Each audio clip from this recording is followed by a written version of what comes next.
ರಾಜ್ಯದ ಕೇಸರಿ ಪಡೆ ಶ್ರದ್ಧಾ ಕೇಂದ್ರದ ಚಪ್ಪರದ ಕೆಳಗೆ ಅಬ್ಬರಿಸಿ ಬೊಬ್ಬಿರ್ದಿದ್ದು ಮಾತ್ರವಲ್ಲ, ಅಲ್ಲಿಂದ ನೇರವಾಗಿ ಹೊರಟಿದ್ದು ಧರ್ಮಸ್ಥಳದ ಪಾಂಗಳದ ಸೌಜನ್ಯಾಳ ನಿವಾಸಕ್ಕೆ. ಧರ್ಮಸ್ಥಳ ಸೌಜನ್ಯ ನಿವಾಸಕ್ಕೆ ಬಿಜೆಪಿ ನಿಯೋಗವೊಂದು ಭೇಟಿ ಕೊಡುತ್ತೆ.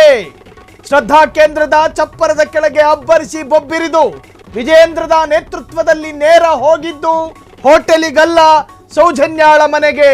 ಸೌಜನ್ಯ ಪೋಷಕರ ಜೊತೆ ವಿಜಯೇಂದ್ರ ಮಾತುಕತೆಯನ್ನ ಮಾಡಿದ್ದಾರೆ. ನಿಮ್ಮೊಂದಿಗೆ ನಾವಿದ್ದೇವೆ ಎಂಬ ಸಂದೇಶ ರವಾನೆ.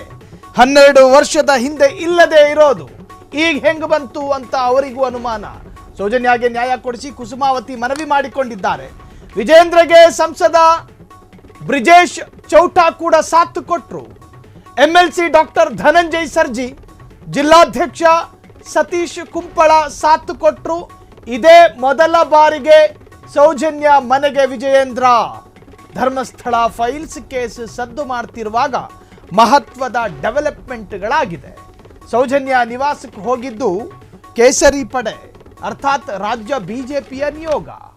ಇವತ್ತು ನೋಡಿ ಆ ಎಕ್ಸ್ಕ್ಲೂಸಿವ್ ಫೋಟೋಸ್ಗಳನ್ನು ತೋರಿಸ್ತಾ ಇದ್ದೀವಿ. ಇದು ತಾಯಿ ಕುಸುಮಾವತಿಯ ಮನೆ.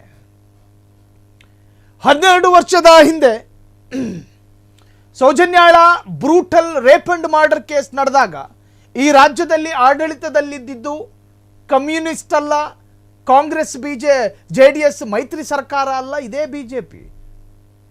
ಆ ಬಿಜೆಪಿ ಸರ್ಕಾರದ ಅಧಿಕಾರದ ಅವಧಿಯಲ್ಲೇ ಧರ್ಮಸ್ಥಳದಲ್ಲಿ ಈ ಒಂದು ಅತ್ಯಂತ ಕ್ರೂರಾತಿ ಕ್ರೂರ ಭೀಕರತೆಯಲ್ಲೊಂದು ಬರ್ಬರತೆ ಅನ್ನೋ ತರಹದ ಒಂದು brutal rape and murder case ಆಗೋದು.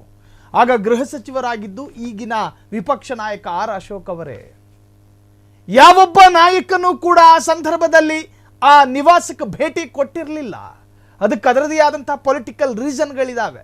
ಅದು ಈಗಿನ ಚರ್ಚೆಗೆ ಪ್ರಸಕ್ತ ಅಲ್ಲ ಅನ್ನೋ ಕಾರಣಕ್ಕೆ ನಾನು ಹೇಳ್ತಾ ಇಲ್ಲ.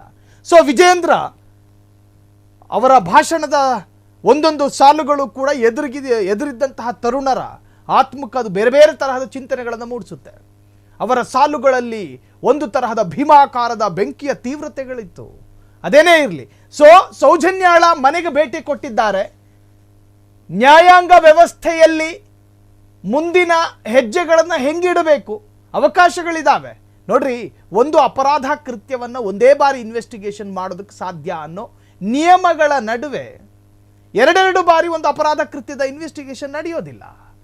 ಕಾನೂನಿನಲ್ಲಿ ಅದಕ್ಕೆ ಅವಕಾಶ ಇಲ್ಲ ಅಂತೇಳಿ ಗೃಹ ಸಚಿವ ಜಿ ಪರಮೇಶ್ವರ್ ಹೇಳ್ತಿರ್ಬೇಕಾದ್ರೆ ಮತ್ತೆ BY ವಿಜಯೇಂದ್ರ ಒಂದು ಸಾಂತ್ವನದ ಒಂದು ತೆಳುವಾದ ಭರವಸೆ, ಇದು ದಟ್ಟವಾದ ಏನು ಭರವಸೆ ಅಲ್ಲ, ತೆಳುವಾದ ಭರವಸೆ. ನಾವು ಹೋಗಿದ್ದೀವಿ, ರೀತಿ ರಿವಾಜುಗಳನ್ನು ಪೂರೈಸಿದ್ದೀವಿ, ರಾಜಕಾರಣಿಗಳ ಪದ್ಧತಿಯಂತೆ ಸಾಬ್ರ ಮನೆಗೂ ಹೋಗಬೇಕು ಅಥವಾ ಇನ್ನೊಬ್ಬರ ಮನೆಗೂ ಹೋಗಬೇಕು ಅನ್ನೋ ಫಾರ್ಮಾಲಿಟೀಸ್ ಇರ್ತಾವಲ್ಲ, ಪೊಲಿಟಿಕಲ್ ರೀತಿ ರಿವಾಜು, ಅದನ್ನು ತೀರಿಸ್ಕೊಂಡು ಬಂದವ್ರೆ. ಸೊ ಬೆರಳೆಣಿಕೆಯ ನಾಯಕರುಗಳು ಮಾತ್ರ ಸೌಜನ್ಯಾಳ ತಾಯಿ ಕುಸುಮಾವತಿಯ ಮನೆಯ ಅಂಗಳದಲ್ಲಿ ಕಾಣಿಸಿಕೊಂಡ್ರು. ಅದರಲ್ಲಿ ವಿಜಯೇಂದ್ರ ಇದ್ರು, ಸಂಸದ ಬ್ರಿಜೇಶ್ ಚೌಟಾ ಇದ್ರು, ಜೊತೆಗೆ ಸತೀಶ್ ಕುಂಪಳ ಜಿಲ್ಲಾಧ್ಯಕ್ಷರು ಬಿಜೆಪಿಯದ್ದು, ಅವರು ಕೂಡ ಕಾಣಿಸಿಕೊಂಡ್ರು.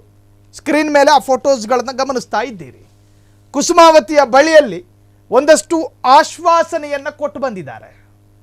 450 ಸಂಘ ಸಂಸ್ಥೆಗಳು ಹೋಗಿ ಭರವಸೆ ಕೊಟ್ಟಂತೆ, ಕಾಂಗ್ರೆಸ್ ಕೊಟ್ಟಂತೆ, JDS ಕೊಟ್ಟಂತೆ ಬಿಜೆಪಿ ಒಂದು ಭರವಸೆಯ ಮಾತುಗಳನ್ನು ಆಡ ಬಂದಿದೆ. ಸೊ ಆ ನಿವಾಸಕ್ಕೆ ಒಂದು ಜನಸ್ತೋಮ ಬಿಜೆಪಿಯನ್ನು ಸೇರಿಸಿ ಹೋಗ್ತಾ ಇರೋದು 450 ಸಂಘಟನೆಗಳು ಹೋಗಿರ್ತವೆ ಆಲ್ರೆಡಿ. ಸೊ ಇದರಲ್ಲಿ 451ನೇ ಒಂದು ಜನಸ್ತೋಮ ಅನಿಸುತ್ತೆ, ಒಂದು ನಿಯೋಗ.